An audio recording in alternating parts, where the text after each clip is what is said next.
बाप ने पढ़ाई ना करने पर अपने बेटे को आग लगा दी। बेटा पतंगबाजी करना चाहता था और बाप ने ये सवाल किया कि क्या तुमने आज स्कूल का होमवर्क कर लिया है? तो बेटा कुछ देर खामोश रहा। बाप ने उसी दौरान तेल छिड़क दिया बेटे पर। तेल छिड़कते ही माचिस की तीली को आग लगाई और बेटे पर फेंक दी। बेटे ने चीखना शुरू कर दिया। बेटे का नाम शहीर था और उसकी उम्र 12 साल थी। बाप को तरस ना आया।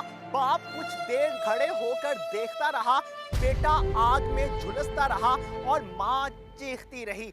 मां के बयान के मुताबिक बेटे पर पहले भी बाप तशद्दुद किया करता था, लेकिन हम सब बर्दाश्त कर लिया करते थे। लेकिन आज तो बाप ने लिमिट्स ही क्रॉस कर दी हैं।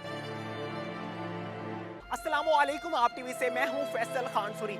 बाप ने पढ़ाई ना करने पर अपने बेटे को आग लगा दी। बेटा पतंगबाजी करना चाहता था और बाप ने ये सवाल किया कि क्या तुमने आज स्कूल का होमवर्क कर लिया है? तो बेटा कुछ देर खामोश रहा। बाप ने उसी दौरान तेल छिड़क दिया बेटे पर। तेल छिड़कते ही माचिस की तीली को आग लगाई और बेटे पर फेंक दी। बेटे ने चीखना शुरू कर दिया। बेटे का नाम शहीर था और उसकी उम्र 12 साल थी। बाप को तरस ना आया। बाप कुछ देर खड़े होकर देखता रहा। बेटा आग में झुलसता रहा और मां चीखती रही।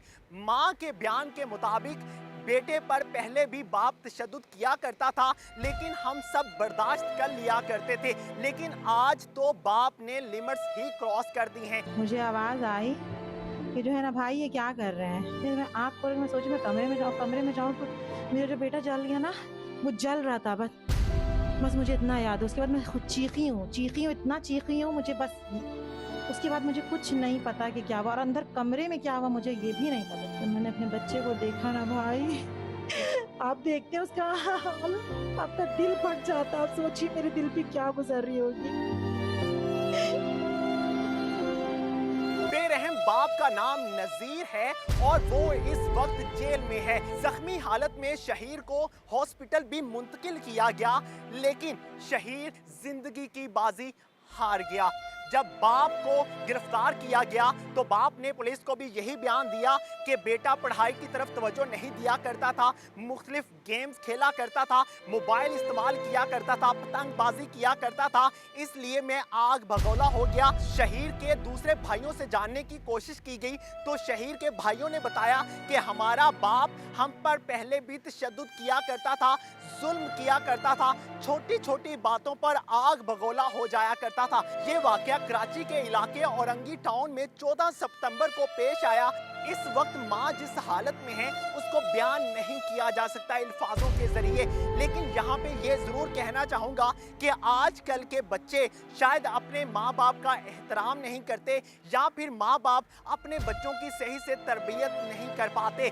माँ बाप अपने बच्चों की बात मानने को तैयार नहीं हैं और बच्चे अपने वालिदैन का एहतराम करने को तैयार नहीं हैं। इस तरह के वाक़यात रोज़ ब रोज़ बढ़ते जा रहे हैं, लेकिन कोई तवज्जो देने को तैयार नहीं है। हमारे मोटिवेशनल स्पीकर्स, हमारे उलमाए इकराम रोज़ अपनी तकारीर में ये बताने की कोशिश करते हैं कि हमें अपने पेरेंट्स का एहतराम करना चाहिए, लेकिन वो ये बताना भूल जाते हैं कि हमारे पेरेंट्स को नई नस्ल के मुताबिक चलना चाहिए और उनको प्यार और मोहब्बत के साथ समझाना चाहिए। इस तरह के वाक़यात की रोकथाम के लिए कानून नाफिज करने वाले अदारों को अहम इक़दाम उठाने होंगे। इसी के साथ मुझे दीजिए इजाज़त। अल्लाह ने के बाद।